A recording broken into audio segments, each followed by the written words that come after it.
Grenadian products are now only a mouse click away at grenadamarket.com. Nutmeg and guava jams, jellies and the syrups, world-famous nutmeg pain relief spray, black sage, soursop, lemongrass, and bois bande bar. Ordering is simple and friendly. All major credit cards accepted. Safe, secure shopping guaranteed. Grenadamarket.com ships your product anywhere in the world. So when you can't go to the island, the products off the island can be sent to you. Just log on to www.grenadamarket.com and experience our quick delivery and homely service.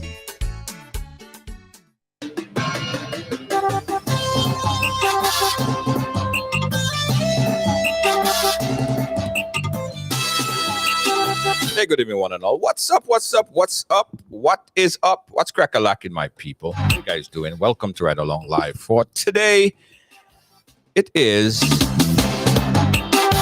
Thursday. I had to think about this one because where I'm at, the days kind of move funny, right?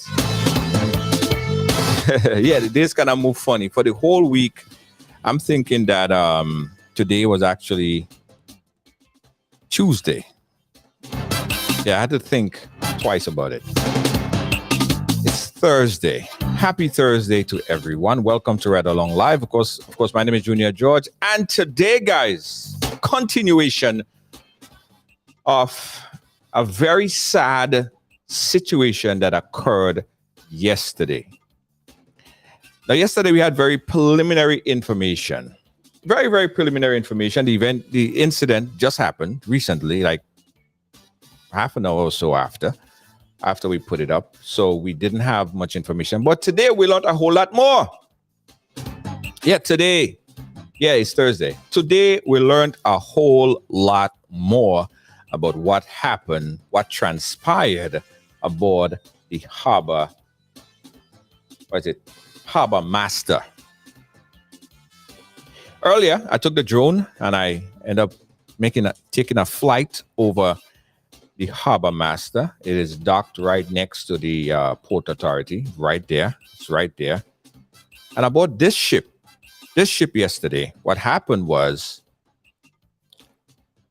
so the first cruise went out. And I don't want to mention the promoters because the promoter has nothing to do with this. It's not a incident that was instigated by the promoters. So the event, a particular boat ride just came in. Following that boat ride was supposed to be another boat ride. And this is what we learned so far. I'll give you guys all the information that we learned from yesterday into today. So between transition and offloading everyone for the second boat ride, that is where the altercation occurred. This is the altercation as we learned as of now. Grenada World Javelin gold medalist Anderson Peters was aboard this ship. As far as information that we receive, he was on the cruise ship on the boat ride, the first boat ride that went out. Apparently, there was some arrangement to have him stay for the second boat ride, for the second cruise that was coming up right after this one. During that transitional period, we was told by sources that was there, first-hand sources, that they was asked to evacuate the ship, get off the boat, because that's standard protocol, as the boat said, standard protocol. Everyone get off so they could do a head count to get everybody else back on. But apparently, as far as what we were told, the arrangement for Anderson to stay on board was already confirmed. So the crew members of that particular cruise line, the men that's working on the boat, made a gesture, a very hideous and harsh gesture, using some profanity and things, some colorful language, so that he could get off the boat. And according to some of our sources, first-hand sources, Anderson responded. And ladies and gentlemen, that's when all hell broke loose. Now, I wanna put things a little bit into perspective here, right? Because throughout the day, we saw a lot of back and forth between Trinidadian, Grenadian. And as I said yesterday in the interview, this is not trying to instigate or create any kind of feud between Trinidad and Grenada. And I don't want to paint the whole situation with a broad stroke brush. But my assessment of this, guys, the crew members aboard this harbor master was very arrogant. Very arrogant. And not only towards Anderson. There was a previous situation that happened 4 days ago where a young lady was treated almost the same way. A young lady. Forced, pushed, cursed. In fact, she sent us a voice note that I want to play back for you guys, the way how she was treated. Listen to her in her own words. What she said happened while she was on that boat. Take a listen to her recollection. Listen to this. So I'm just, sharing my experience of a similar encounter that I had on the boat last Friday. So last Friday I went on a cruise. I don't know the name of the promoter. It's carnival season. So I went along with my friends. So the boat was scheduled from 9 to 1. And I think the boat came back a little bit earlier, like after 12 minutes to 1. So at the time, the boat had just got in. The security from G4S came to my friends, because I was standing a little bit further, and said, we need a table. So, my friends at the time said to him, okay, well, we're using a table. You're going to just have to wait a little bit because, the boat just came and people are not getting off the boat as yet. Like, we have a lot of drinks, you're going to get it in a few minutes. So the security wasn't satisfied with that. So he then proceeded to get one of the crew member to come up to us, and the crew member came and was like, get off the table. So, when you pay all this money to come on a boat and somebody is speaking to you like that, get off or get out, you're going to feel a certain type of way. So when I realized, things were escalated, I went over to the table and I said to the crew member, what is the problem? And he said, I need a table now. And I said, well, we're using a table, you're going to get it when people start leaving the boat. And he just went from 0 to 100. He got very upset. He started, making statements about Grenadians difficult. You women are very difficult, and get off the table, get off the boat. And he's looking around as if, well, okay, he's looking around to get help, or he's looking around to see if the security is going to assist him with removing us and by extension me, because it seems like I was a target, because I was the one that was asking questions like, what is going on? And he's coming to me, coming in my physical space and dipping in his pocket and looking around as if he's trying to fight with me. And I, as a woman, I've never had that experience where a man has been so aggressive to me. So of course I started to get a little bit louder, because I'm like, what are you doing? Are you going to fight with me? Are you going to throw me overboard? Because he is acting like he is definitely going to do something to me. And it just so happened that, there were other women on board, there were other persons on board, no telling what could have happened, and it was just a very traumatic experience for me. So I then proceeded to go to Facebook on Friday night, Saturday morning, and say, please do not go on this boat. There are men on these boats that do not respect women. They want to fight with you. They want to just rush you off the boat. And I did that post because I really thought people was going to see that and say, you know what, I'm not going to go on this boat. And, it's so sad that the situation that happened with Anderson, that it had to get to this point. But I really do hope that people see that we don't need this kind of energy. We don't need these people around. We don't need them on our shores. And I really do hope something good comes out of all of this. All right. So that was a young lady on the cruise prior. That was 4 days ago when she was came in contact with the crew members.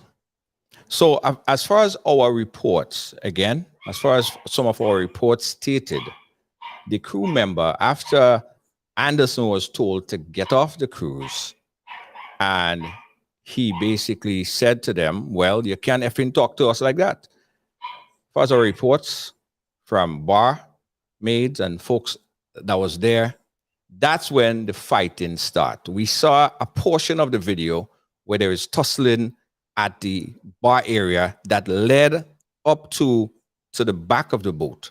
So what we didn't see was that altercation. No, there are varying stories. Again, some people said that Anderson pelt a first blow. 5 different sources that we spoke to said that did not happen. We are still looking to get to the bottom of this, which we will. Investigation is still ongoing. But one interesting part, guys, that I'm going to share with you guys a little bit later is what was said in the report that was, or the report that was given. We're going to touch on that in a little bit, but more on that later. Let's bring in my good friend, Jerry Edwin, who is a lawyer here in Grenada. Jerry, you're looking very well. How are you doing, my brother? We can't hear you, however, Jerry. Jerry, we cannot hear you. Oh, I'm living and sinning, brother. I'm good in the Isle of Spice.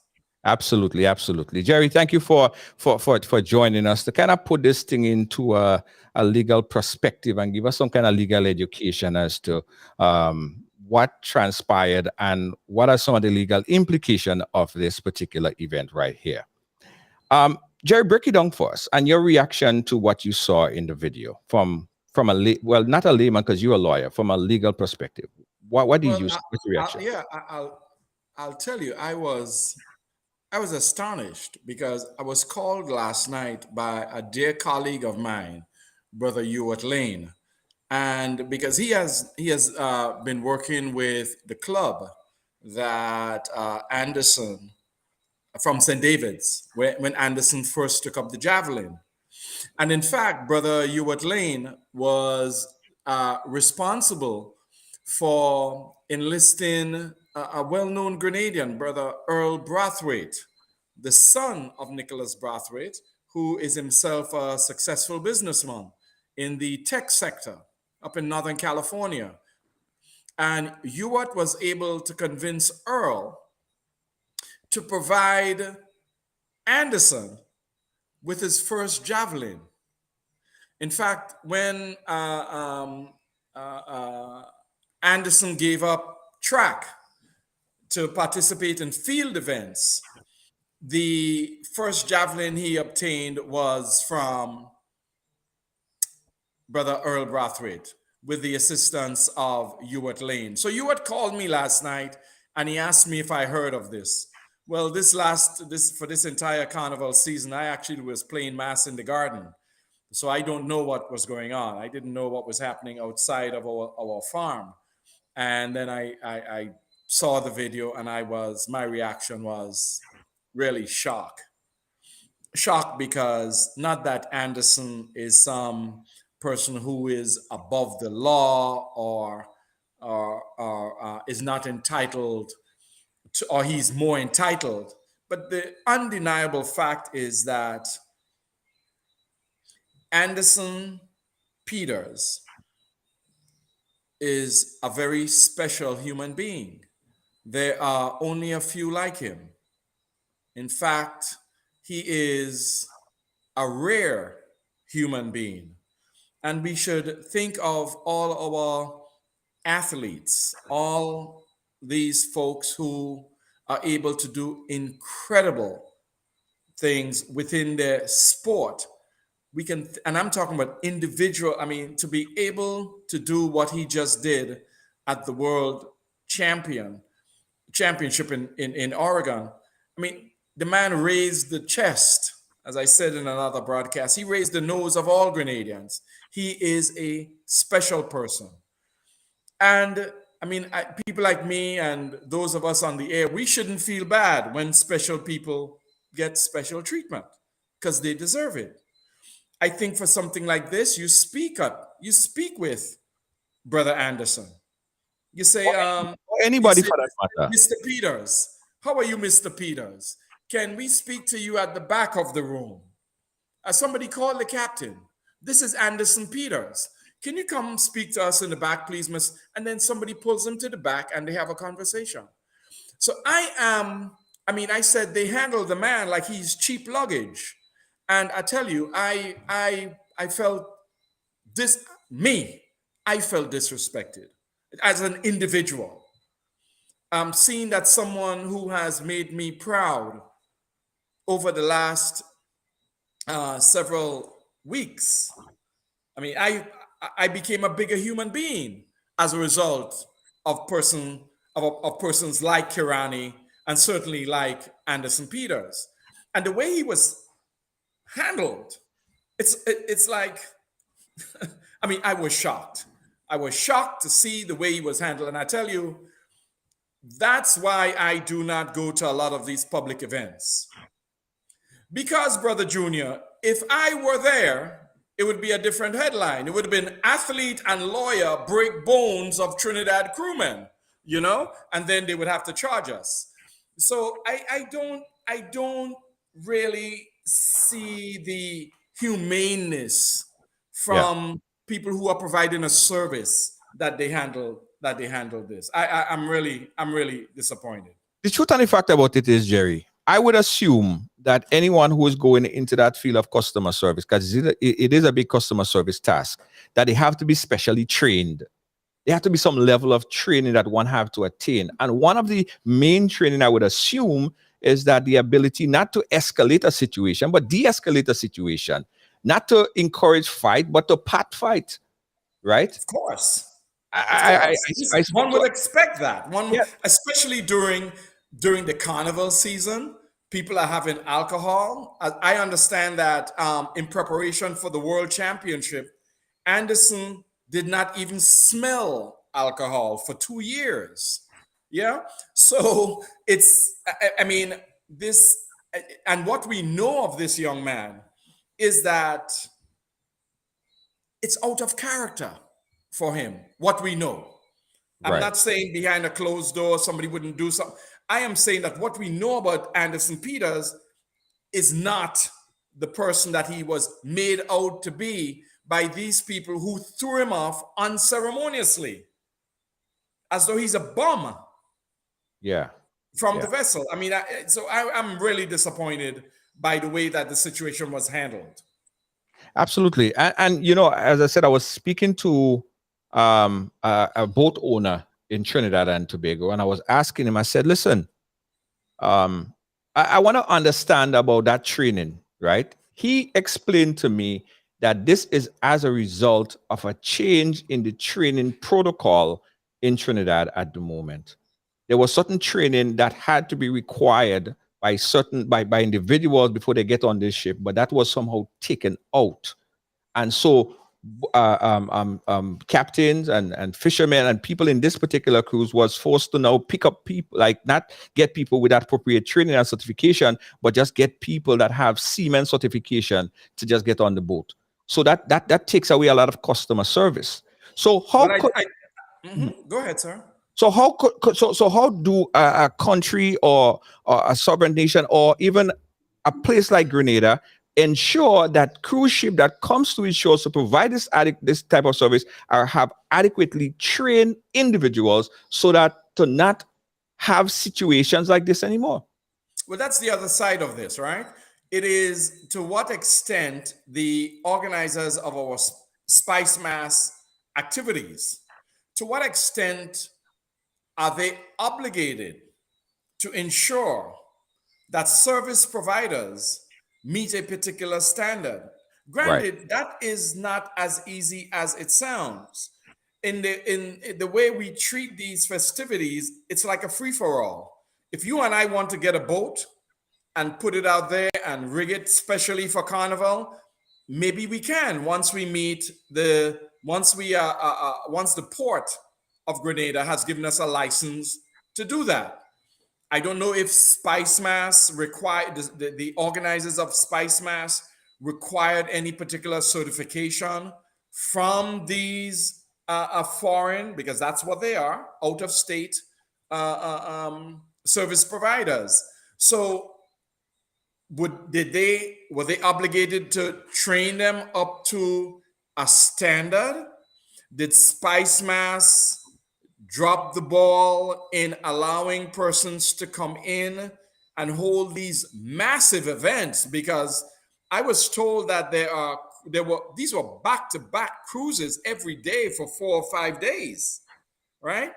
Right. So it seems like there are many more pieces to this, in addition to which is, how should these persons be charged? I understand they have been charged now. I understand from my source at CID that they have been charged. What should they be charged with? Right, and we'll get to that because I did get a chance to put my hands on the unofficial information that was given to the police in somewhat of a summary report, and I'm going to go through some of the information in there because they know we want to compromise the case. But I'll give some of the information particularly involving the persons that were in fact charged. Right, I have this information and we're going to get to that shortly. But it really is important that the people that are tasked with the responsibility of taking care of people, taking care of your people, be adequately trained, and certifications need to be provided as to avert situations like that from happening again. Because we're seeing this as an isolated event. And I'm not painting a picture of the population of Trinidad and Tobago, but we heard ample stories in the past couple of days of individual. This one that we played earlier with a young lady who was also treated rough. They rough up the woman. They rough her up. Listen, the combination of carnival, alcohol, shall I say, sexual tension. Yeah, there's some of that there too. That creates a combustible for which you have to anticipate that you're going to have rowdy patrons. So that the training must be there for crew members to be able to tamper down instead of escalating these kinds of potential things that will happen, as they did. And I'm not surprised that there's another person that would have had a complaint. I'm sure if you ask, there might be many others. I think anytime the rum runner goes out, you might hear of a complaint or the other. But it's the manner in which this was handled that I think has raised the ire of most persons looking at this. Whether Anderson is wrong or Anderson is right, you do not handle someone like Anderson Peters, like Kirani James, as though they are some ordinary lawyer on the street like me. Well, I would say that you don't handle anyone in that kind of Amen. way, manner. I agree. All right. I agree. Let's talk about charges, Jerry. And I know everyone Yes. waiting to hear what we have as far as in the report, the preliminary report, unofficial preliminary report. We're gonna get to that, guys. Be patient. Let's look at charges, because from what I saw, the brawl, they were he didn't he was met with what do I call it, uneven force. There was Yes, five unreasonable force. reasonable force. It was him by himself, literally being kicked, thumped, punched by five men, unreasonable force. And then it got to the point where they bang his head up. They don't know if he was unconscious or if he was badly injured, and then they threw him overboard. They threw him overboard. Tell me about charges here that could be possibly laid against these individuals. Under our criminal code, Brother George, the lowest level is, and I'm going to go through the entire, just bear with me. Let me just explain what criminal charges are under our criminal code here in Grenada. Right. The lowest charge is threatening language. Right?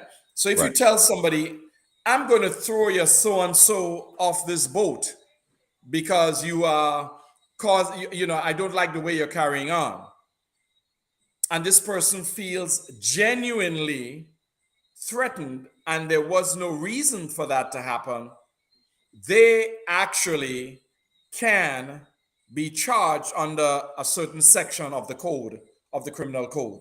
Right. I think the maximum charge is $500 and a month in prison. Okay. Right?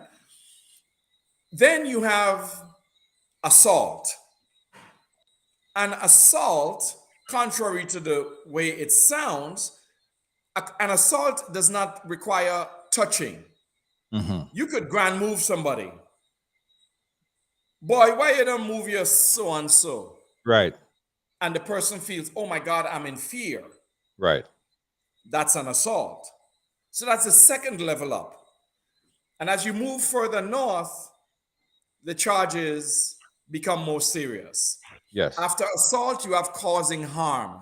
Now, causing harm is when you break the skin of a person and you cause either a laceration, a bleeding, a tear, or a cut. It may also be that the person pulls a muscle or there's a strain. Yeah. So that they are unable to use their limbs in a normal fashion. That's causing harm. Now, if you break someone's wrist or finger, that's actually a higher level than assault and causing harm. You are now into grievous harm.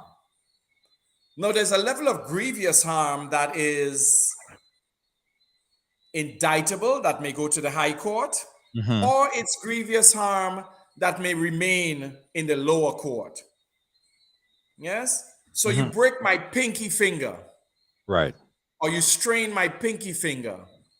That's not grievous harm. However, that's not grievous harm for the high court. That's grievous harm for the lower court. Lower courts, right. Mind you, if I lose this finger, this is a very serious offense that is in the upper tier below attempted murder. We call that maiming.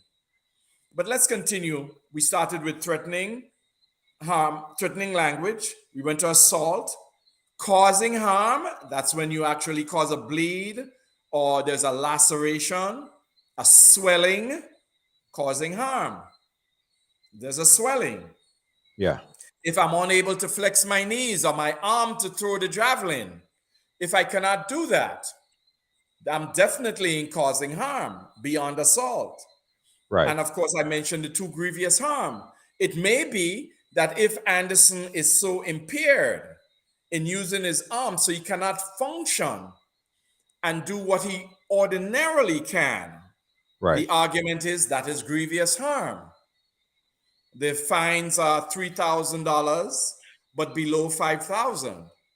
Yes? And a month in prison, up to 3 months in prison. Sorry. And then above that, you have dangerous harm. and then you go to attempted murder, Right. and then murder. I want to kind of get to there because from a layman's looking in, you beat somebody up so bad and you throw them overboard. Isn't the intent is to possibly kill that person? Oh no, I don't think that a reasonable person would say that the intent of these gentlemen was to cause any what no we call that deadly harm. Uh-huh. Yes, in when you talk about murder, you talk about grave harm, dangerous harm. Yes, those are the kind of things that the charging statement, the charging instrument would say. But if you look at it, all they wanted to do was get Anderson off the boat, to subdue him and get Right. him off the boat. But However, it was if they were in the ocean, but let's be yeah, clear, yeah. if they were in the ocean and the same thing happened and they threw him overboard, then you might have that argument. But not on the pier. I Not see. on the pier. Not on the pier. All they are trying to do is to get him off the boat by any means necessary. We may say that the force used was unreasonable, but to say that they wanted to kill him, they could have choked him to death while he was on the boat. Everybody could have made sure they dealt him such harm. Yes? Mhm. But to say that the attempt was to cause his demise with their bare fists and pulling him, no, I don't think so. I think that's I think that we are probably in the area of grievous harm summary, because Mr. Peters cannot tomorrow be prepared to participate even in the Whitsuntide games, right? Yes. He is clearly sore. He cannot function in the way he normally would be able to function. And you've got to take him as you find him. You don't know he's an athlete? Well, too bad. You got to take your victim as you find him. So I think we are above assault. I would argue we are above causing harm because of the unreasonable nature of the force that was used, and because of of the physical injury that we could anticipate that he is likely to suffer a summary grievous harm injury, not anything that would go up to the High Court. I don't think the intent was there. What then could become of the vessel? Could is there anything in the law that could bar the vessel from operating in the jurisdiction based Well, on the act that was performed by the crew?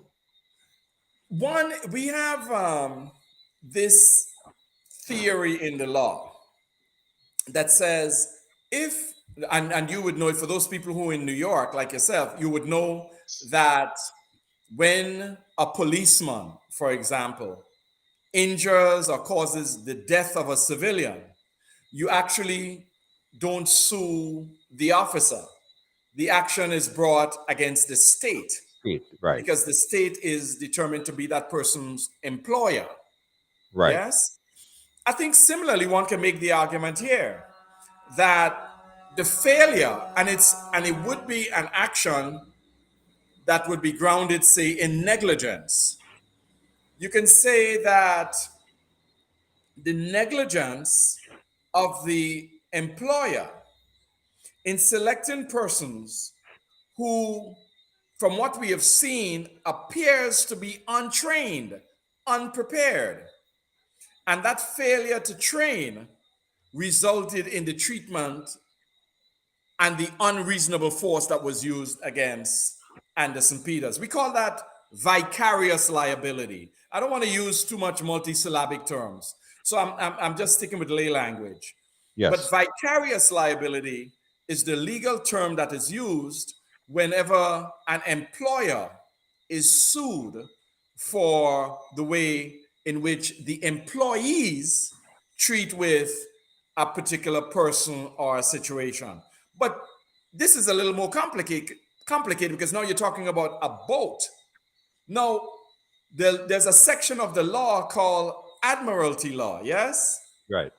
And if it is determined that the owners of the boat do not, for example, have sufficient liability insurance Right. to cover an issue like this, then one could ask that the boat be arrested, unable to leave the waters of Grenada. And that boat would be arrested until the owners of that boat are able to meet the obligation under the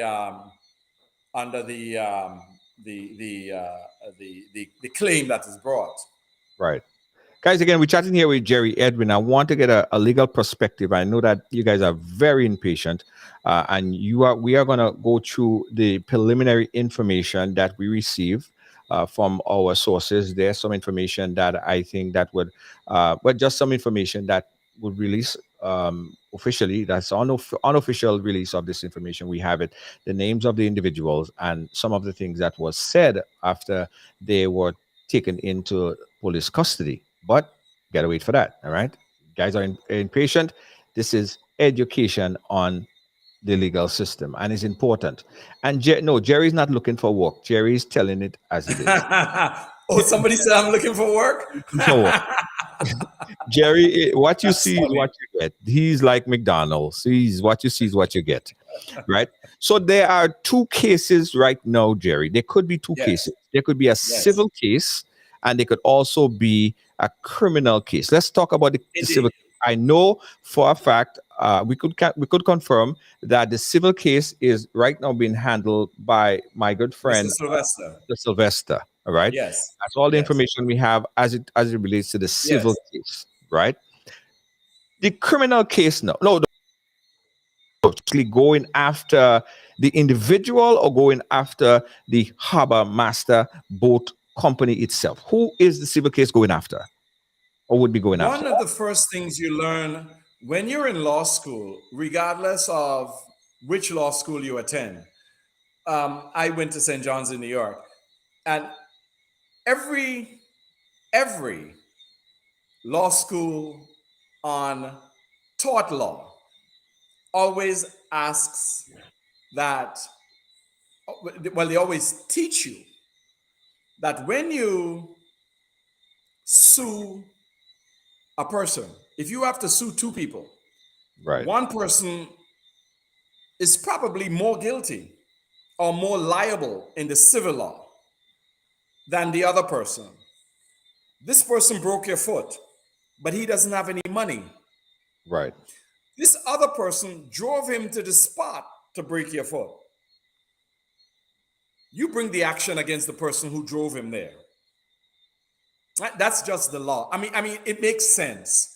Why go through the courts to drag someone into the process of the court, and that person doesn't have any money? So the lawyers are taught by their professors in law school to sue the deeper pocket. The deepest spot. Right. That makes sense, right? Yes. Yes. We live in the real world. Lawyers do not live in a different world than the rest of us. So you are taught in your first class of civil law, civil procedure, or tort law, that when you are suing somebody, make sure they've got money in their pocket, or else it's a Pyrrhic victory. I mean, I'm sure some of us have heard the term. A Pyrrhic victory means that you win, but you only get $1. Mm-hmm. Right? So you sue the deeper pocket. And it's clear. The deeper pocket here would be the owners of the vessel, not the persons who assaulted Anderson. Right. Okay. All right. Before we go on, and before I give you guys some of the information on the preliminary report, we have a caller on the line with some important information. He said, caller, you live? Are you there? I'm here. Yeah, caller, go right ahead. You're live. Where are you calling us from? Coming from Grenada, right? Based on the information passed on, right? They let out a certain bit of information that should be kind of confidential, not only for Anderson part, but for the island on a whole. We have a ambassador, a current superstar who we know as Anderson Peters, right? His image is very important, not only locally but globally. When we are presenting a brand like Adidas, Republic Brand, you have to live up, you have to keep up a certain image. Not only that, you have to represent the nation in a type of way, but when on and off duties, you have to conduct yourself in a manner which others respect you, right? In that scenario, there is no but and no maybe. He has been intoxicated. It's not a wrong saying you cannot enjoy yourself, but when you come to a situation like that, you have to know that the media go point fingers at you, not only because you're a normal citizen, but people look up to you. And when people look up to you, they expect more. So in a situation like that, a simple way of avoiding that is making sure you lie around peers that are same level as you, or peers that could, okay, yo, listen, you can't conduct yourself in a manner, you know, there's representation, and there's a bigger loss to that, what's happening. Right now, what Grenada should be doing, and everybody in a whole, is trying to protect, conceal this what's going on, handle this privately instead of letting it out. Right now, Sport Mark is trying to reach out to Grenada Athletics Association, seeing what's going on. They reach out to RGPF, and this is going globally. So hopefully by tomorrow, World Athletics might get involved. So a situation like more than just what Harbour Masters get involved. Right. We're looking at Anderson Peters' career on a whole. Despite he might be wrong, he might be right, we have to try to protect him as 100%. And I feel like Grenadians, we are losing a point here as just as we going back to forth to how Trinidad do that. We cannot live like this. We need to come together as one and see how we could resolve this matter in a way simpler situation than taking it to media.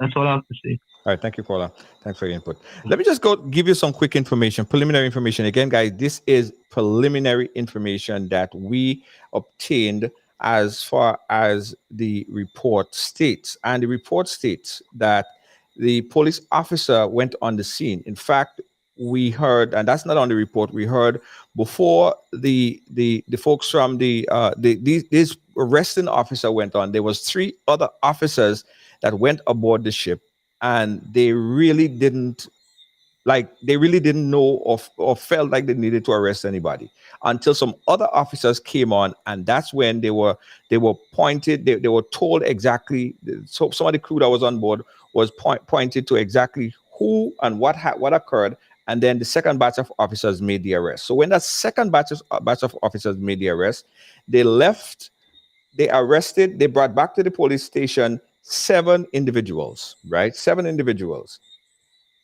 Anderson Peters, his brother, who is also a police officer that was there with him, and 5 other men, right? We now know the preliminary that they are charged, right, Jerry? As far as Yes, you correct. said earlier, they are charged. The individuals are Anderson Peters, of course, his brother, Keaton Peters, and the men were Abiola Benjamin, a 40-year police officer, citizen of Trinidad and Tobago.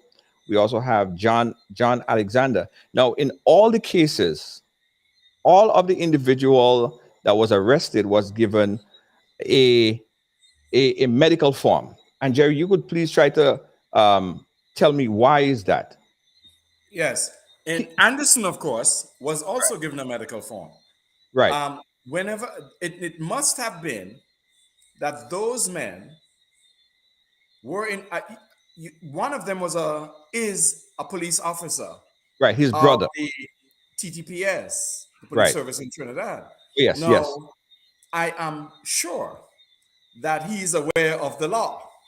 Yes. Yes, let us make that assumption. So he knows that if you are involved in a fracas, in a fight, a brawl, one of the things you want to do is also point a finger at the other person And the other person. and say, this person assaulted me and started this thing.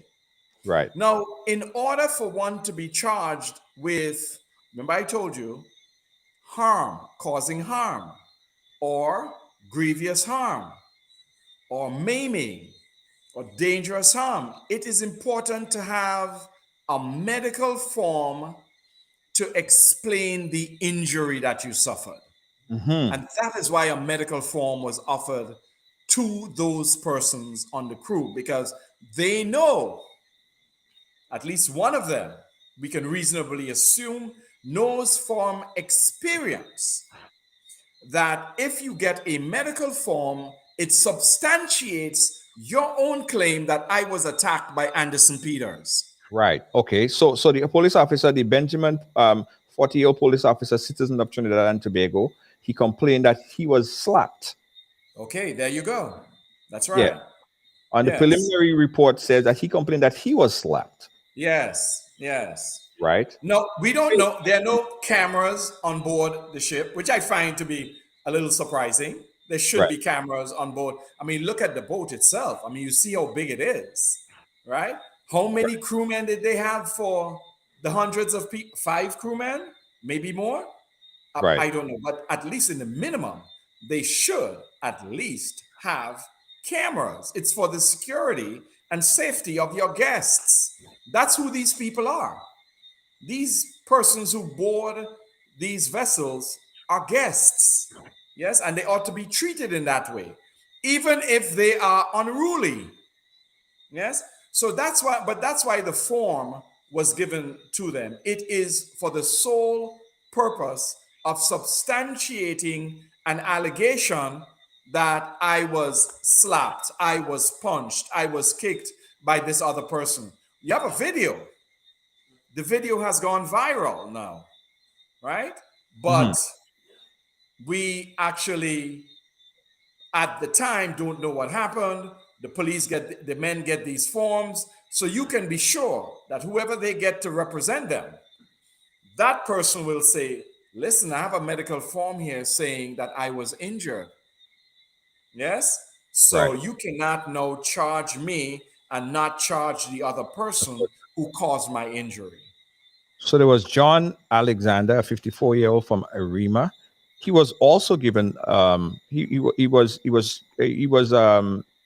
was taken in connection with causing harm. He was also issued medical form. We have Michael John, 35-year-old. The report says that he was given medical form as well. Noel Cooper, he was given medical form as well. Lance Sure. Wiggin, 44 years, a sailor, he was given medical form as well. Sean Jack, 28, he was given medical form as well. And um, one other thing that I want to pull up is at the bottom of the report. So Jerry, while I pull that second piece up, the reason why they requested that is as a defense. Absolutely. Absolutely. Okay. That's exactly what happened. You know, the as I said, there's somebody from TTPS there, Trinidad and Tobago Police Service, there in that crew. And it doesn't take, I mean, if you have any experience at all in this kind of business, I am sure this is not the first time this crew has handled an altercation in one of these fetes. I mean, if you go to Trinidad right now, you go down to Chaguanas, and every Friday and Saturday night you can jump on a cruise and circle around Trinidad, around the south. And I'm sure I've been on one of those boats with some of my cousins, and there's always some foolishness happening. So it's not something that is unique that you have an altercation on board one of these boats. So initially, from the jump, from the beginning, you see the defense already to any claim by Anderson that he was harmed by these gentlemen. So that the defense is exactly in place now. When it goes to the magistrate here in St. George's, because it would be something that is heard at the magistrate's court in the venue, the jurisdiction where the incident occurred. That's the Southern District Magistrates Court in St. George's. And you will hear that is the defense of these crewmen. I was assaulted, I was injured. Where's the proof? My medical form. Yeah. Let's take some calls right here. We have some more information that we want to divulge, but let's take the opportunity to connect with some of our viewers right here. 718-701-5720, especially for those who were there, because the big controversy yesterday is what happened to everybody that was standing there, and why didn't they jump in and defend the man? Why did they allow for someone to beat up on another individual, whether it's Anderson Peters or Sobeys or whatever it is? Why did people just sat back and just allow this? Didn't jump in to defend him? And As far as why? I know, he's a javelin thrower. He's not like a kickboxer or anything that he's able to handle 5 or 6. Because I thought there were 5 men, but you read the names of more than 5 persons who got medical forms. So everyone is covering their backsides here. Right. And another police officer just inboxed me and told me the same thing. And that's what we've seen is that there were actually a barricade, because there was transitioning again from one cruise to the next. So the barricade prevented anyone from getting on board. And the cruise ship was literally emptied. By the time Anderson and his friend, there was probably 2 or 3 people left on the boat. So everybody else that was there and taking video was actually in front of the barricade. If you guys take a look at this is the actual video of the setup of the boat. So right there was a barricade preventing anyone from going on board. So Anderson would have fell right into that. Well, you can't see that part of the water right there, but he fell right into the side there and went into the water. So everyone was behind this barricade right there. We got a call on the line. Let's take this call. Caller live, where are you calling us from? Good evening, Junior. I'm calling from Grenada. Grenada, go right ahead. Junior. Yes. When you have a country like Trinidad with 1-point-something million people, Junior, that rate 6 in the world for crime. Junior, what does that tell you? It tells you that a high percentage of Trinidadians are physically aggressive. Young man, caller, Junior, I gotta drop in. My brother, don't pursue that line. It doesn't help us. We are told that Grenada is the in terms of sex crimes, Grenada has more sex crimes than any other island in the Eastern Caribbean. Does that mean that pick a percentage of Grenadians are sexually violent?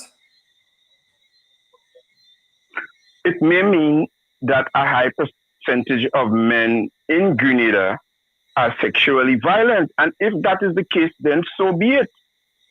So be it. I have no qualms in saying that. So people who are coming from outside, they would have to be careful with female who are coming into Grenada may have to be careful when it comes to men approaching them. No, brother, what you don't know is, yes, let me just interrupt you again. What you don't know, and that's why I don't like generalizations. Hold on 1 second. Caller, hold on 1 second. Jerry, go ahead. Just let me say this. Hold on 1 second. Hold on 1 second, caller. Jerry, go ahead. That's why I don't like generalizations, and that's why it's not safe to use generalizations in discussion and argument. Because, brother, you do not know what percentage of the persons who commit these crimes are recidivists. Do you know how many of them actually are repeat offenders? Yeah, we have no idea. So to make, and there may be some other factors as well. How many of the persons who were charged and arrested were actually acquitted? How many of them were actually found not guilty? It wasn't true, right? So before we make these generalizations, let's be clear. But I think it's better to stay away from generalizations, brother. The most violent country in the world I'm going to say it happens again, to be the United States of America. I'm going to take back my statement. Trinidad is rated 6th in the world for crime. Therefore, it is that a high percentage of Trinidadians could be physically aggressive. And what we saw last night, it only represents that. Mm-hmm. So I can understand what Jerry's saying. Jerry is throwing me off totally by listening to him, and it's that because you see whether they knew who Anderson was or not, you cannot treat your guest like that. Listen to me. To me, that can be attempted murder because you 5 men are beating on somebody like that. You don't know if this young man was in a state of semi-consciousness. You don't know if he was unconscious. You threw him overboard after, and then now I'm seeing that people are saying or hearing, reading below the chat, that he was high. If this guy was high, the possibility also exists, Junior, that he could have drowned it. He had a high level of consciousness, Junior. And I don't think that he had that much of a percentage of alcohol in his body. Because he had to get out from that water to get back on land. That is attempted murder. So I can understand because Jerry's a lawyer, he's trying to sway around and going around. Yeah. That is attempted murder. No, brother. Well, let me help you now. Let me help you. Let me try and help you. We have to judge these things on the facts.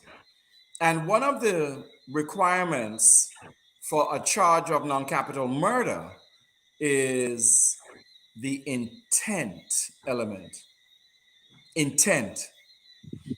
Can you say objectively, let's just be reasonable. Can you say objectively that the intent here was to cause dangerous harm? Dangerous bodily harm to Anderson Peters?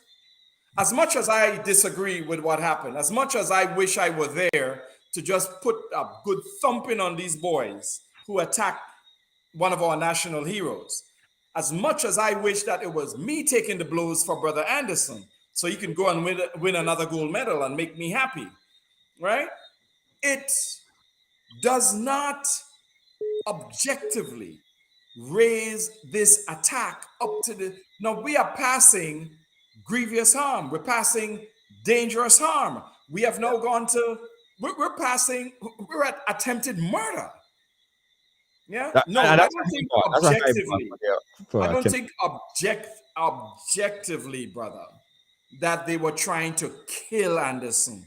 If they were trying to kill him, he would not have been able to get up after from what I see in the video, after they first attacked him and he fell to the floor. He would not have been able to get up and walk backwards. Well, but Jerry, I think what everyone is concerned about and stuck on, if you didn't want to cause deadly harm to a person, after you beat that person up so much, why throw them into the water? That to me, the person could be unconscious, and you probably think that you knock the person unconscious, and then you just throw him overboard, get rid of the evidence. Could there be a substantial case? Yeah. So for example, concealment of evidence when there are persons looking at what's happening. No, you can't. No, not reasonably, right? When there are people with video with cell phones, no, that one wouldn't fly. The fact that they threw him overboard raises the level of injury, of criminal conduct up several notches, right, above assault. But it doesn't reach that level. We can say, as Mr. Sylvester may say in the civil case, that it could have exactly caused the death. There's nobody who jumped into the water and held his head underwater, for example, right? They didn't try to do that. This happened while the ship was dockside. It didn't happen out in the ocean. If it had happened in the ocean, maybe we could make that argument. I still think it would have been a difficult argument to make, but I don't think that we are at such a high level that we are at attempted murder. Let's go back to the phone. We got a call on the line. Caller, live. Where are you calling us from? Jerry, calling from Trinidad. Yes. That last caller, I absolutely agree with that caller. You understand? That if I say that there's a high crime rate in Trinidad and Tobago, that does not make Trinidad look bad. That doesn't mean that because a Grenadian state, it makes it's at the part of Trinidad. It's true, there's a high percentage of people are very violent in Trinidad and Tobago, right? So you can't take with that. You can't make it sound good. You can't make it sound bad. It is the truth at the ending of the day, right? Give me the statistics on that. There is Trinidad. There is a high level. Yeah, where are the statistics on that? That's like saying everybody from Guave always in Bacchanal. No, get me the statistics on that. Jerry. Yes, brother. Now, he lives in Trinidad. There has to be no statistics about that. You understand? I agree. You just say it and it's true. They used to say that about Jamaicans, by the way. Oh, Jamaicans are so violent. Yeah? If you look at all the crime in Honduras, a very violent place. Yeah. One of the most violent cities in the world is Tegucigalpa. Yes? I just want to make the point. I'm sorry, brother. Go ahead. If I say all Trinidadians are violent, but that is a disrespect. But if I said there's a large percentage of violent Trinidadians living in Trinidad, you have to agree with it. No, that is the point of fingers. Okay, let him make him point. Go ahead. Yeah. That does not point of fingers at me. It points fingers at the ones who are actually violent. But if I said all Trinidadians are violent, that points at me. You know, so what the last caller said was absolutely right. Look, my brother, I'm not going to argue with that, but again, objective. You see, this is an emotional subject, Brother George, and as I said, people used to say that Jamaicans are. In fact, you still hear people saying that Jamaicans are so violent. Yes, but I always say this. You know what? The difference between Trinidad and Jamaica, where there's all this violence. In Jamaica, you know the violence is confined, let's say, to a particular neighborhood. It's downtown. It's down on Orange Street. It's in the ghetto, right? You know where to avoid. In Trinidad, you could just walk out your door, and you can get and the violence will occur. But I don't think that. I mean, I understand. People will say this. The lay public will say this, and I understand that. But there is no indication. Look, we say, for example, about Nigerians, and folks, you know what I'm saying is something that's repeated often. All Nigerians are crooks. They are because they run all these scams about, you win $1 million, come get it. They get your credit card, and that's it. But when you look at it objective, that cannot be true. These rings, for example, the scams that are run in Nigeria is run by a very few crews.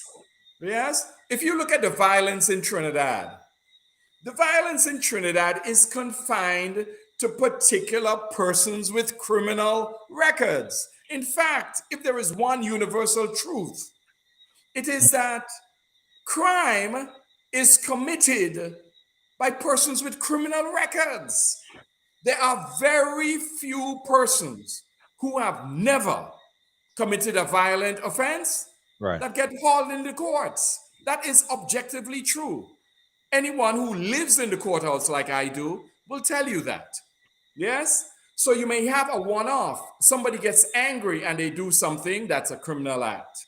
But the law recognizes this. That's why the law treats persons who are first-time offenders differently than the ones who are recidivists. Yeah. Most of your crime is committed by persons with criminal records. Let's jump back to the phone line. We got another caller on the line. Caller, live, where are you calling us from? Okay. Caller, go right ahead. Hello, it's Junior. Yes, go right ahead.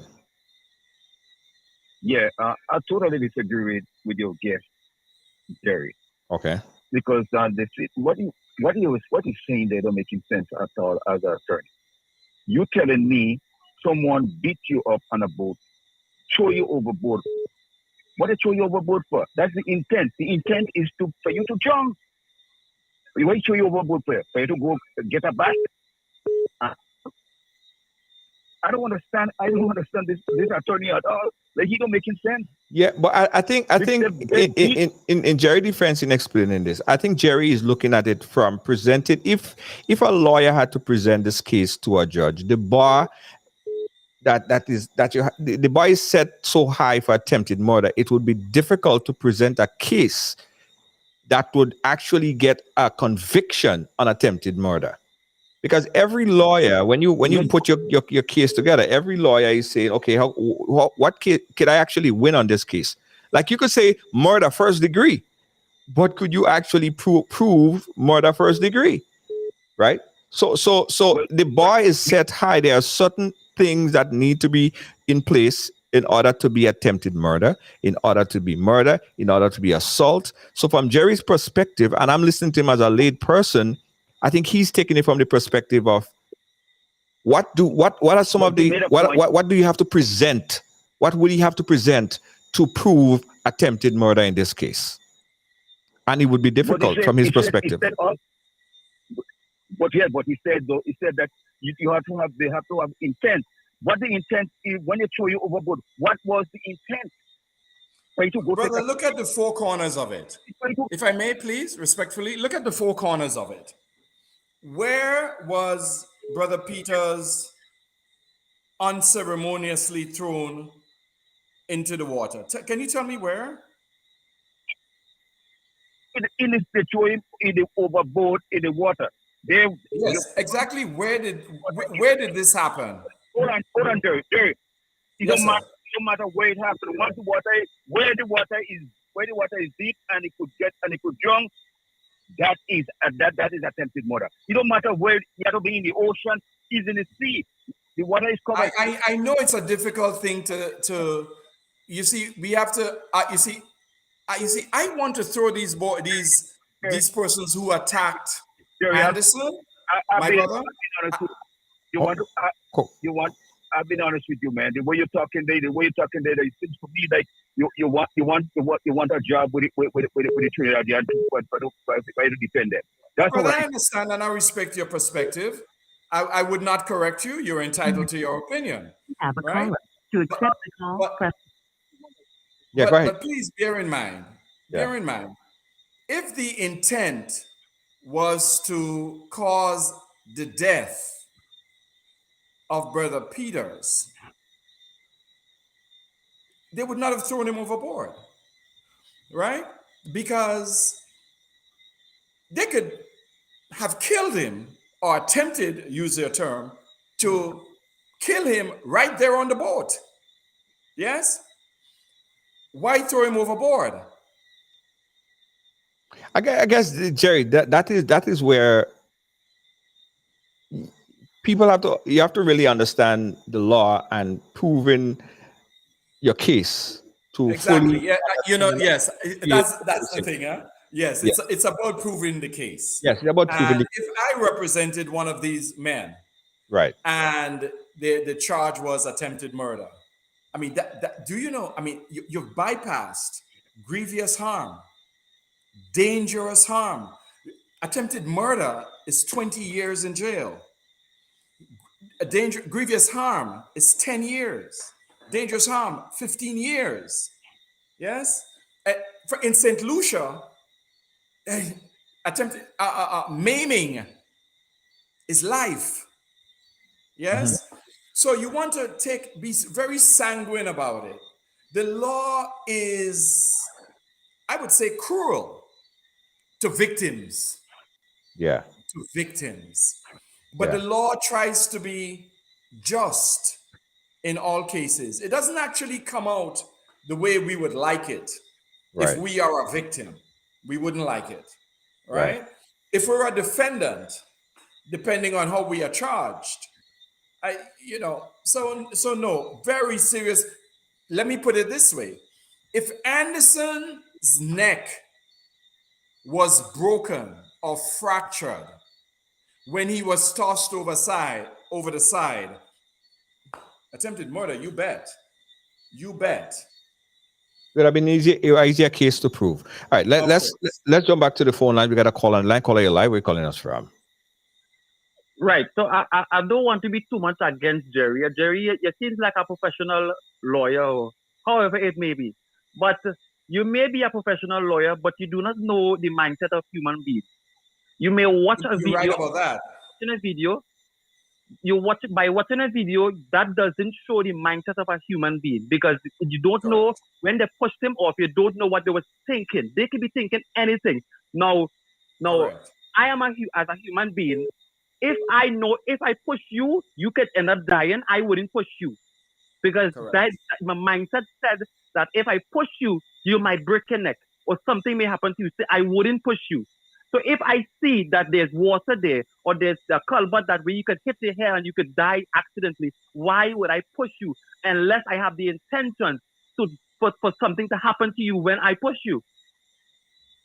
You Not so. are caller. You are hitting a very important point. Who knows? Let's say it in the colloquial way. Who knows what lurks in the hearts and minds of men? We have to look at the facts, the objective facts. So in this case, we infer intent based on all the surrounding circumstances. But you said something that's a lot more important. You said that that person, in this case, Brother Anderson Peters, may be somebody who is asthmatic, but you didn't say it that way. You said that one would not know what his condition is. In the law, there is something called the soft skull theory. Soft skull theory. So that if Anderson Peters had asthma, and in fighting with him, they caused his death, or they caused him to go into cardiac arrest and into a coma. And from that coma, blood did not go into his brain. And Anderson then had a cranial hematoma, a swelling in some part of his brain because he didn't get sufficient air because of his condition, his precondition.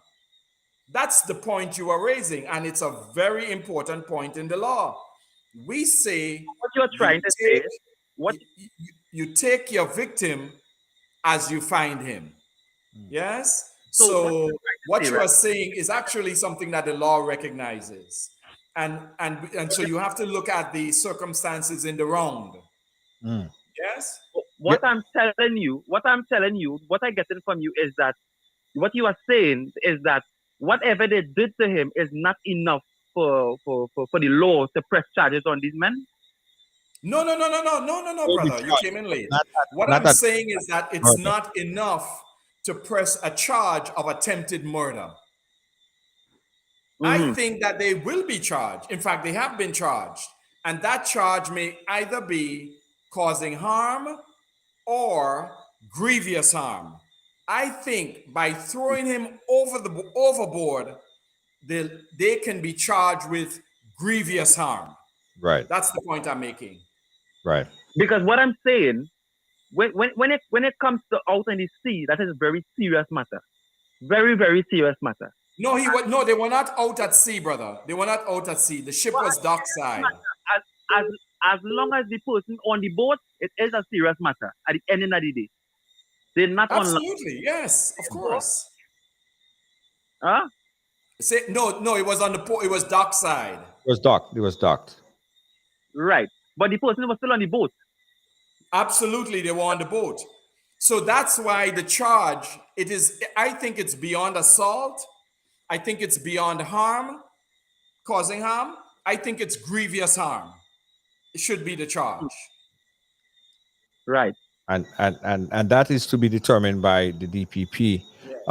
Again, we are looking at two separate cases. We're looking at a civil case, which is going to be we have Derek Sylvester, who is handling the civil case, going after funds for the injuries sustained by Anderson Peters, and of course, the DPP will consider the option of criminal charges against these individuals. Again, let me recap quickly, guys, what the information that we have on the unofficial release of this report. And he said that After police officers went in on the boat, they came back with about 7 individuals. They had Keedan Peters. He is a 31-year-old from Soubise. That's the brother of Anderson, and he's also a police officer, and he was also injured as a result on the boat. He was punched, allegedly, reportedly punched. He was issued a medical form, and of course, I guess he went to the medical facility. My thing just closed off on me. We also had Anderson Peters, who was also given a medical form, brought into the precinct, and complained that he was hit and punched in the face numerous times by individuals. As far as individuals that was the crew members aboard the ship, we had Abiola Benjamin, who is a police officer at the Trinidad and Tobago, police officer in Trinidad and Tobago. He resides in Grenadian currently. Um, he complained that he was slapped in the face by someone. He was also detained in connection with the causing of the harm. We have John Anderson. We have another Michael John. We have another Joel Cooper. We have another Lance Wiggin, Shane Jack. All of these individuals were Trinidad nationals. All Trinidad nationals. They were issued with medical form and taken to into custody by the RGPF. They also stated that the all detained persons were informed of their rights while in custody and were allowed to speak to their attorney at law, Dylan Charles. And that is some of the preliminary information. That's Dylan Dylan, Charles. Dylan Charles, sorry. And Yes, that's some of the sure. preliminary information that we have I here. got a call. Just I'm reading some of your comments here. I mean, I like the give and take of it. Some of the comments here, it's really hilarious.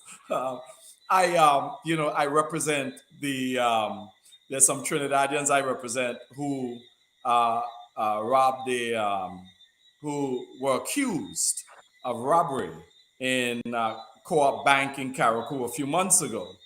And one of their relatives called me because they know the family of these Trinidadian crewmen. And they actually asked me if I would represent them. And I declined the retainer, you know. Oh, you declined it. Oh, you declined it. Yes, I declined it. It's I was too personally, I already my personal feelings from what I saw. And again, I'm a huge sports fan. You know what I mean? Athletes can't do no wrong. I'm not talking about team sport players, okay? I'm Right. talking about individual, what it takes, the personal dedication to do road work Uh-huh. on your own with nobody watching, Right. to just go out every day and prepare yourself. Right. I tried to run a marathon when I was a younger man, and I didn't get as far as 3 miles. So I have great respect for athletes. So I had to decline it because I I like my athletes too much. Okay, let's jump to the phone. We got a last call. Caller, live, where are you calling us from? I'm calling from Canada, Junior. Go right ahead, Good afternoon Canada. to you. Good afternoon to you, Junior, and Mr. Jerry Edwards. Edwin. Good evening, man. Edwin, I'm sorry. Yes. Thanks for the courage. First and foremost, I would like to say a heartfelt, I feel very sad over this entire situation. And I want to encourage Anderson Peters to be strong. This is Yeah. not the end of the world. This too is not the end of your career. You shall not be defeated of what you have experienced. I pray, God, that you will be motivated and get up and be strong again and do not allow this to hold you back because you are young. You Yes. are young, Anderson, and continue to fight for your career. This too shall pass. Don't let that make you depressed. Don't feel embarrassed knowing, listen, I was on top of the ladder. And just when I start to take Hmm. my balance for my last time, I get struck down. Anderson, this is life. You will get strength again. And as soon as you get the strength, get up on your feet again. And Amen. we say no, Anderson, to any fall, severe fall or destruction. So what happened to you?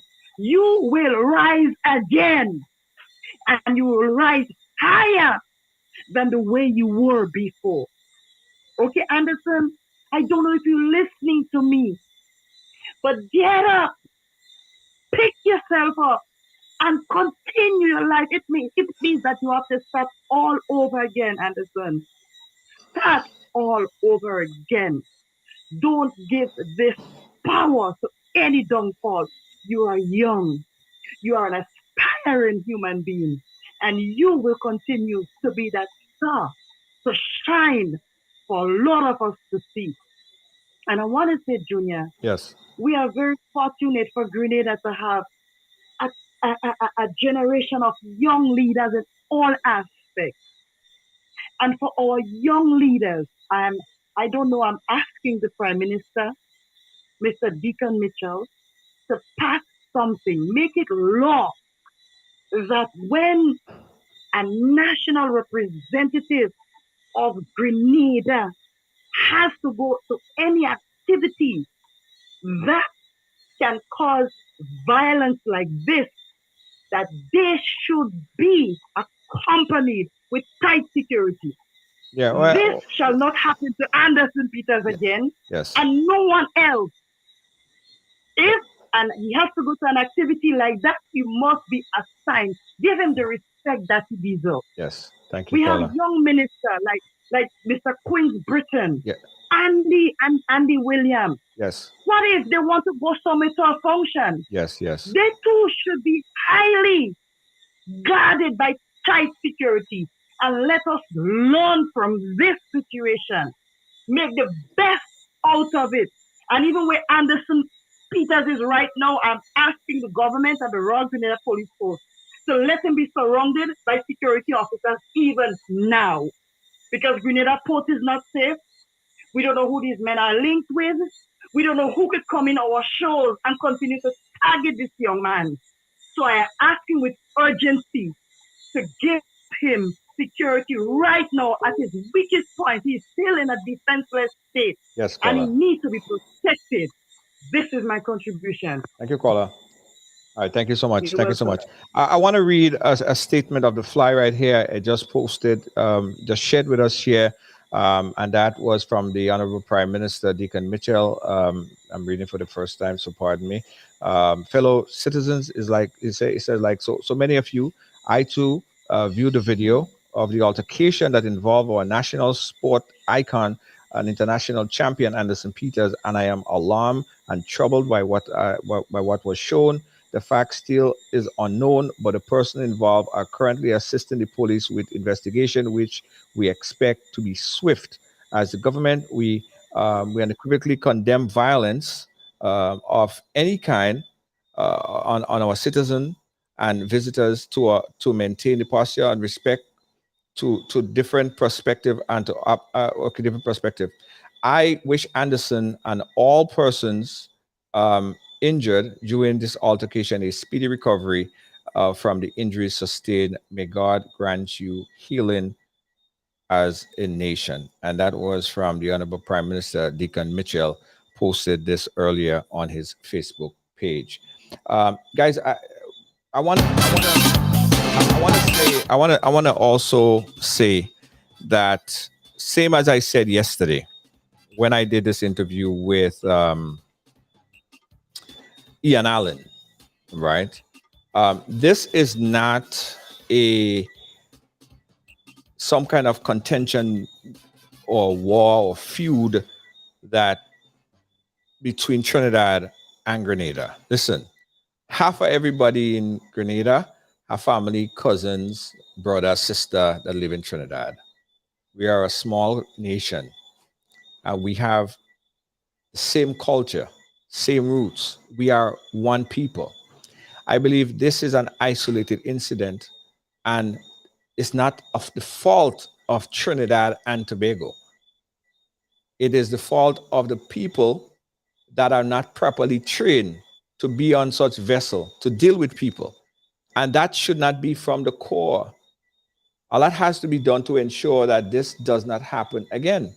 In fact, I want to play back this interview because I don't know how many of you guys got a chance to see the interview. I want to play it back because I think it is something that you need to watch if you have not or you didn't get a chance to watch the chat that I had with Ian Allen.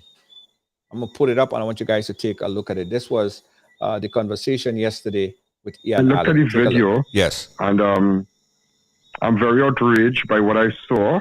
Yes. And rest assured, to our people, our brothers and sisters in Grenada, we are one family in the Caribbean. No stone will be left unturned. Yes.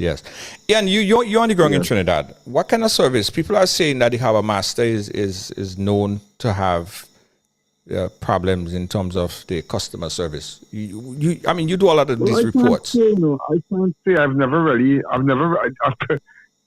been on the harbour. I can't, but of course, they had some technical difficulties in the past, but I don't know about any recently, but with respect to customer service and whatnot, I know a lot of families travel on the harbour master, commute from, let's say, maybe from Trinidad and Tobago and so, but I don't think that, I can't say, I don't want to comment. Right, I never encountered anything like that. I understand. People like us might be might get preferential treatment unlike others, so, Yeah. And as I said, I think the relationship with Grenada and Trinidad is a good one. And I don't want to paint the whole thing in a broad stroke brush. I'm really outraged by that, boy. I'm very outraged by that. Yeah. In fact, a lot of people, I didn't know a lot of people, I have a lot of viewers in Grenada, and a lot of people, I don't know them personally, but, they message me ever so often. And, it's sad. It's very, very sad. Nobody should go through something like that. And I really hope the authorities leave no stone untouched. Because I tell you this incident has brought attention. As of today, it has brought a lot of attention. Everybody's circulating this video all over Trinidad and Tobago right now, and the comments that we are getting. It's sad. It's just sad. A lot of you are outraged by that, and it's not a matter what stemmed the argument or how it started. You're telling me what 5 or 6 or 7 persons just beating one man? That's craziness. Craziness. Absolutely. It's it shows that if maybe he had no friend, nobody to stand up for him. But as you know, we have a saying in Trinidad that monkey know what tree to climb on. Yeah. Yeah. And sometimes they know who to do that too. Yeah. And maybe if they realize he was a non-national or what, maybe that would have contributed. I don't know, but still, I totally condemn that kind of behavior. Yeah, I don't like it. I don't like that advantage. So that's what you call advantage. Yeah. And Ian, I applaud you for even taking the forefront and speaking out on this because, as I said earlier, and I continue to say, there are good and bad in every life, every way of life. There are good police officers, bad police officers, good teachers, bad teachers. And I don't want to say, well, Trinidadians, and Grenadians, and that's some kind of problem. We have to maintain good diplomatic relation. And when we go to Grenada, I've been to Grenada, you all treat us well, you all treat us well, you all treat us well. Yeah. You all treat us well. And it's not a matter. The behavior by the handful of thugs does not reflect, our entire nation and what we stand for. But yet it does not look good. He being a non-national, he should have never been treated like that. Another matter, non-national, but nobody should be treated like that. No citizen, whether it be poor, rich, whether it be from wherever you might be from, nobody should be. That is just a group of people taking advantage of. But I know CID have a few people in custody currently. Yes, they're currently in custody, and we're going to continue to follow the story. It's being investigated, and they're going to face some charges. We're not going to leave like that. We're not going to leave that like that at all. Right, and to the family and whatnot, and we need to let them know that We're not going to leave it like that. Well, the family in And let us Grenada, just tomorrow. the family in Grenada and around the world is watching and listening to this right now. That's why I say I applaud you Let them connecting know, and let them know they can at 6 o'clock at 5:45 tomorrow when I go live. You can look at me on Ian Allen Network or Ian Allen Network on YouTube, or just download the Ian Allen app on any Android phone or iPhone, or your or my website ianallen.org. When I go live tomorrow, I'm going to deal with it. But nevertheless, tomorrow I'm going to make some call because I want to know the investigating officer and whatnot. But nevertheless, we're not leaving that. We're not leaving that. So you're a great people. yes. Great people. And that is a real advantage. That is, I mean, I looking at that and I couldn't believe that they pushed the boy down in the water, all kind of thing. The boy could have drunk, all kind of thing. You don't know if he was unconscious or semi-conscious or whatever. After all that blows, he himself, like he could have sunk right there. Yeah. And that whole thing could have turned into a whole murder scene. And it's not a matter of, okay, when he gets up, he come out from the water, somebody pull him out. But you could see they were never remorseful. True. They still wanted to go after him. They were never remorseful. And just how they pursue him, I will pursue them just like that too. And make sure they face I will make sure they face the full brunt of the law. Yes. And if I have to get an attorney in Trinidad, to see the family's interest, fear not. Consider that done. Yeah. Thank you, Ian Allen. And so that was the interview conversation that I had yesterday with Ian Allen, and we condemn this.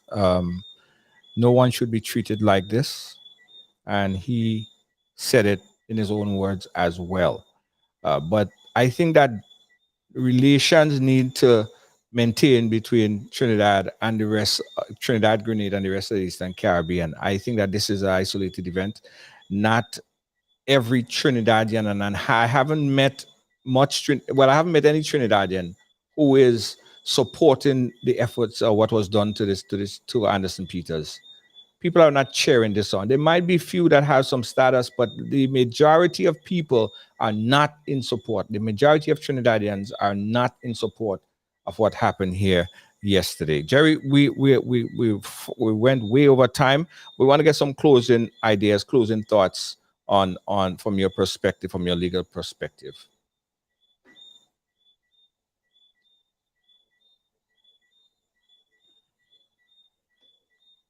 All right. Now you're still muted. All right, we'll try to get Jerry audio back up. Yeah, you're still muted, Jerry. Try unmuting.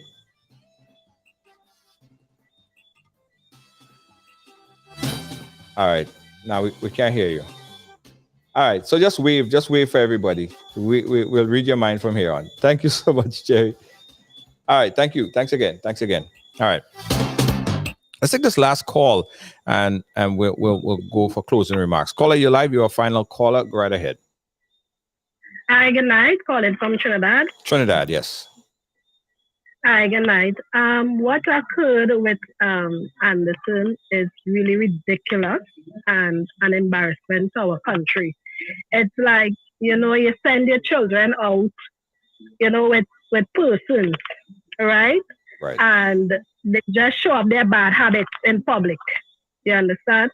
So I think that just what you said just now, that majority of the people in Trinidad and Tobago are not agreeing with what the Trinidadians have done.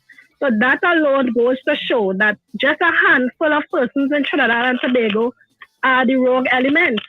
So it's not the majority of the persons in Trinidad and Tobago will be aggressive and, criminals, etc. So, I glad that persons are seeing that the relation between Trinidad and Tobago and Grenada should remain. They shouldn't discredit the relation that we have, right? We are one Caribbean, we are one people. It is very disheartening what occurred, right? It is very disheartening. It is very distasteful. And we hope that not everyone will say Trinidadians are bad people or murderers, things like that. So I just hope that, this doesn't, hinder our relation with each other. Yeah. Thank you, caller. We appreciate you and your input. Thank you so much.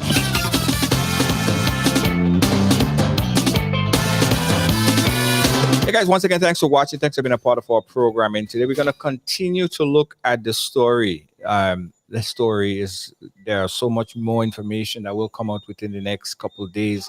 And rest assured, we're going to get it here live on Right Along. We just heard, someone just forwarded me some information that said that the harbor master just released a statement. We are going to see if we get a hold of that statement and publish it on the platform.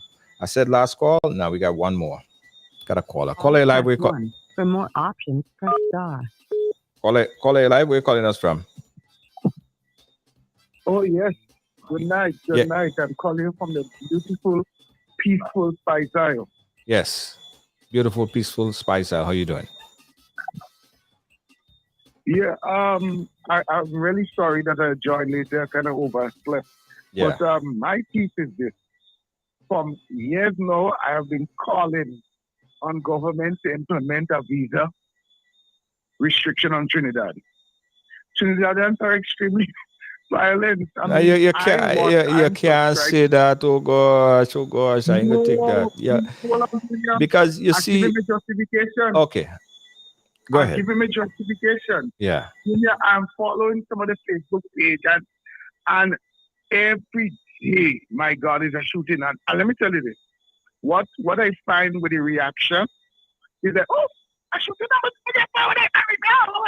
and it's just like a normal thing for them. So like violence seems to be the act of the day. I went across there a time for some medical technician, and I was in that hotel. And every time the door slammed, I thought it was a gunshot. I couldn't listen. Why I can't continue for you to basically paint the population of Trinidad that way. People have always said that Brooklyn, New York, has the most guns and the most violence you could think about. But a lot of us live in Brooklyn, New York. We raise our children in Brooklyn, New York. And yes, it does exist, but everyone is not involved in violence in Brooklyn, New York. Similarly, I would say Trinidad, not everyone involved in criminal activities in Trinidad. I went to Trinidad, I went to Arima, I went to many places, had roti, walked the street. I was fine. And although, yes, in every country, every place that you go, you would expect bad apples, but you cannot paint one country with a broad stroke brush and say, this is what it is based on others. It wasn't my intention to paint the country so, because obviously the fact you stated is correct. But I'm saying, given that it's the majority, a visa restriction will filter out the good ones to come in. Because you see, I have always been concerned. You know that for we Grenadians, we are laid back. We can leave our door open and so on. And I'm saying, hey, we have to be careful with that because we have non-nationals that's on the island now. You understand? So it means that we have to take extra caution at the port now and start filtering. And I mean, look at the situation there. I mean, they gang them and they want it right. Yeah, I don't like to talk of visa restriction because it's always reciprocated. If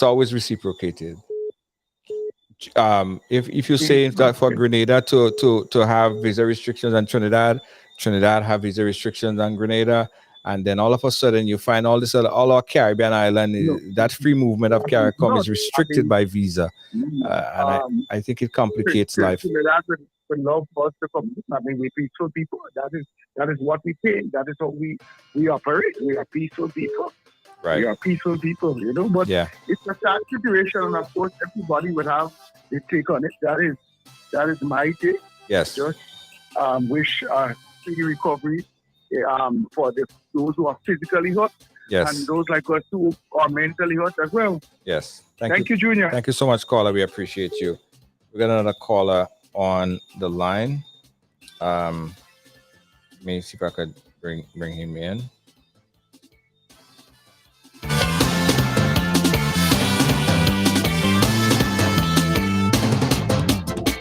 All right. Okay. So Harbor Master released a statement. We just received it. We got a caller. Let's take the caller and then we'll get information from Harbor Master. Okay, caller, you're live. Go right ahead. Junior, you should have hung up that caller, Junior. I find you let that caller talk for too long. I had once to call back his. I mean, you can't talk them type of talk. Right. You understand? You can't talk about Trinidad in that way. He needs to do his research. You cannot boycott Trinidad. It's like you're trying to boycott America. You can't boycott nations that manufacture most things. You know, if he do his research and he's saying all these bad things about Trinidad, if he do his research, he will realize that most things around most Caribbean countries is made in Trinidad and Tobago. You know, so that alone should show you that Trinidad is not all. Everybody in Trinidad is bad. You know, there are certain areas in Trinidad and Tobago that you just cannot go. As I said, Trinidad and Tobago is split in half. Indians are that way, and Negro people are the other way. More in Negro communities, that's where you see a lot of violence taking place. The Indians have violence too, but they are more civilized communities. You know, so that caller needs to know what he's saying. You can't boycott Trinidad. You can't boycott countries that manufacture the most things in the Caribbean. He needs to do his research before he talk about boycotting. Right. Thank you, caller. Thank you, Grimes. I appreciate you. Only you I could say that. Yeah.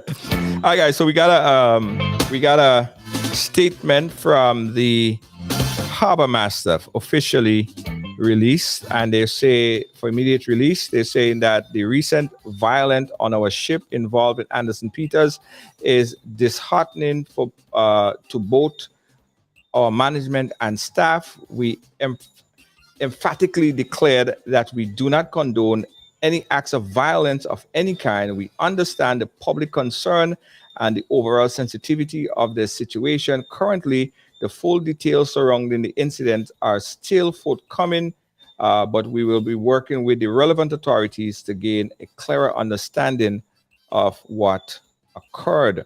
We will work with all involved to ensure an amicable resolution to the problem. That was a press release from the Harbor Master. Before we go forward, I got to tell you guys that we're hearing Grenada and Carnival just ended, and it was a great carnival, nice excitement, and it was a violent-free festivity, mainly a violent-free. I haven't heard any major incident of crime, right? And the intention is to keep it this way. So on Saturday, guys, because of our success on the road, Ride Along and Amazing Colors, will be having, guess what? A cruise. Yes. Yeah, we're having a cruise. So our cool down cruise is going to be on Saturday. This Saturday, guys. This Saturday, which is the day after tomorrow. Trilogy Cool Down Cruise. It's a catamaran cruise. It's more like an excursion. So if you want to be a part of the Ride Along Cool Down Cruise right here in Grenada, you got to get a ticket. Because if you don't have a ticket, you can't get on board. Free food, well-stocked bar awaits you. Get your ticket right now. Write on this number, guys. Get a pen or pencil. Or put it in your phone. Pen and pencil and really no more. Call this number, 473-415-6174. So if you're in Grenada on Saturday and you want to be a part of our excursion cruise, we're going scuba diving, sightseeing, partying, real vibes. Call the number right now and get your ticket. Limited. We only have space for 100 people on this catamaran, guys. Only have space for 100 people on this catamaran. So tickets are going really fast. Get your tickets right now to be on board with us. Don't stick, get it now. Call the number again, 473-415-6174. Get it right now. Admission $100, free food. It will be amazing. And listen, there are real food on there. Lambi waters and ting on board, on deck. Yeah. All that. All right, so now you know where the cruise happening this Saturday. Let's go back to the phone line. We got another call. Call A Live. Where are you calling us from?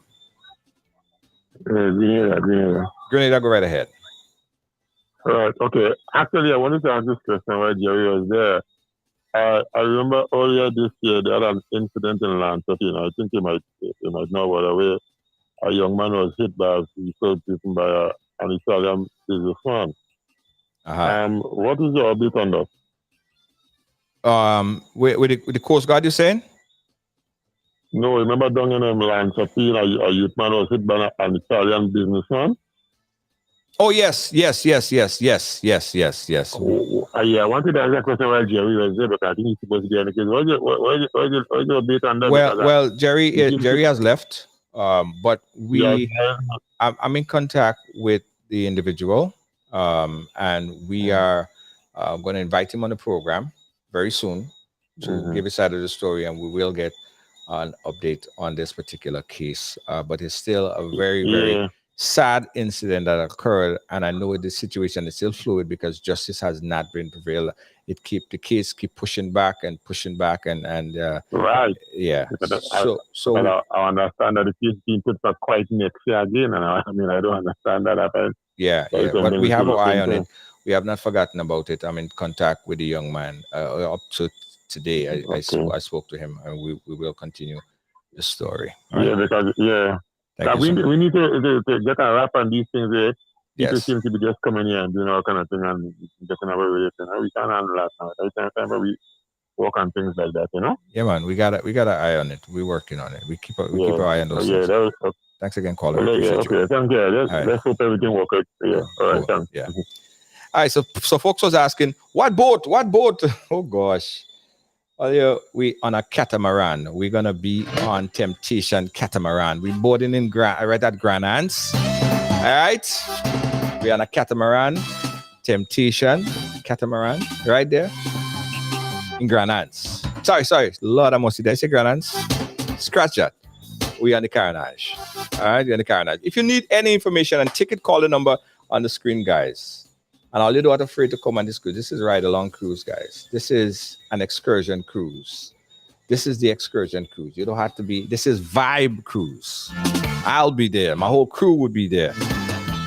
All right? I want to see you guys there. Call this number right now, 473-415-6174. That's 473-415-6174. All right? Guys, let's take a quick commercial break from our sponsors. And I'll come back with my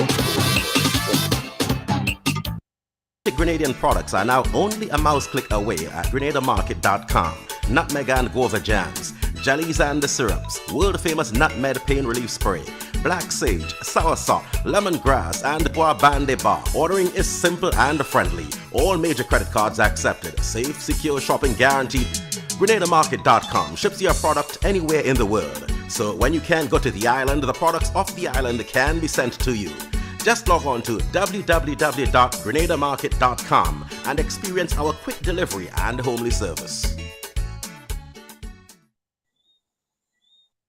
Williams Funeral Service serve you with dignity and compassion as you mourn. Every day, we embark on the journey of life, and one day, the journey will end. It's on that day that you can entrust the celebration of life of your loved ones to David Williams Funeral Service. Call 718-291-3823.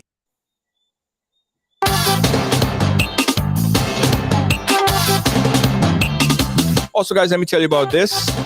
Our Riser Credit Union is coming to New York. Yeah, they're coming to New York for Grenada Day, guys. Yeah, they're coming to New York. Their Riser team will be in Grenada Day, August 21st at 777 Rutland Road at the Old Boys and Girls High School field, Brooklyn, New York, to facilitate general inquiries, new memberships, small deposits, new product and service sign-up, virtual tours, and a whole lot more. Check them out for membership. And membership requirement, of course, you need your Grenadian or CARICOM national ID. You need passport or one photo ID, and for one photo ID, sign-up job letter, salary slip, US $100, proof of address, utility bill, bank statement, and so forth. For more information, you can contact events.arizacu.com. That's events.arizacu.com. Ariza Credit Union is coming to New York. Yeah.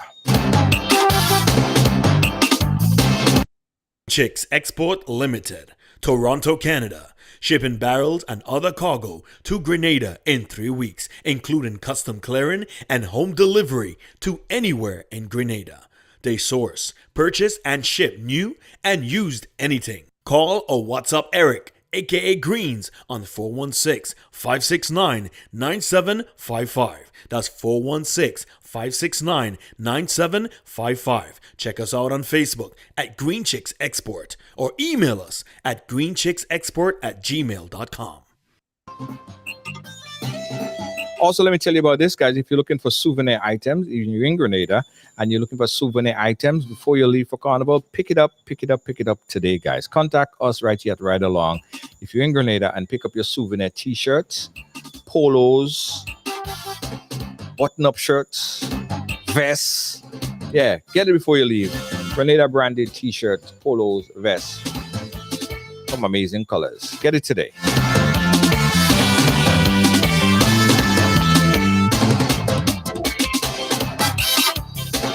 To remind you, because I know some of you guys have short memory, the cruise is on Saturday. This Saturday, guys. This Saturday, the Riders Cruise, the Trilogy Cruise, day cruise. It's an excursion. Scuba diving, a little party, swimming. It'll be real vibes. For more information and tickets, you could get it tonight. 473-415-6174. That's 415-6174. It will be amazing. Yeah. Take my word for it, guys. Real vibes.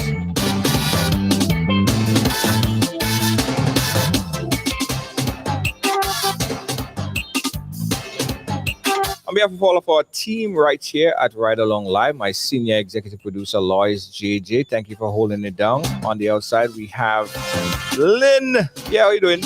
We have Kibbs. How you doing, Kibbs? Moderator. Deanne Fraser and Gail Charles. Jacoby George in studio, New York City, holding it down. Thank you so much, everyone, for watching, sharing, and being a part of our programming here. See you guys again tomorrow.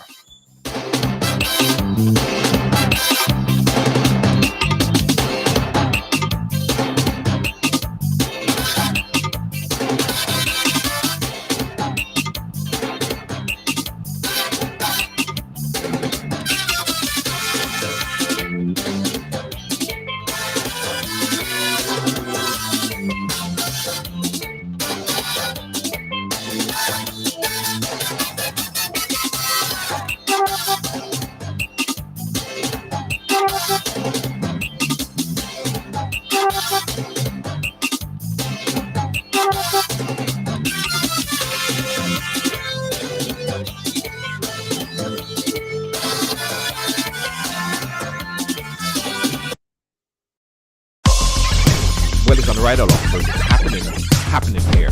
Came over here. What does it mean? You know, I grew up in what I guess we call a typical family. We break all the stories, and that's just a fact.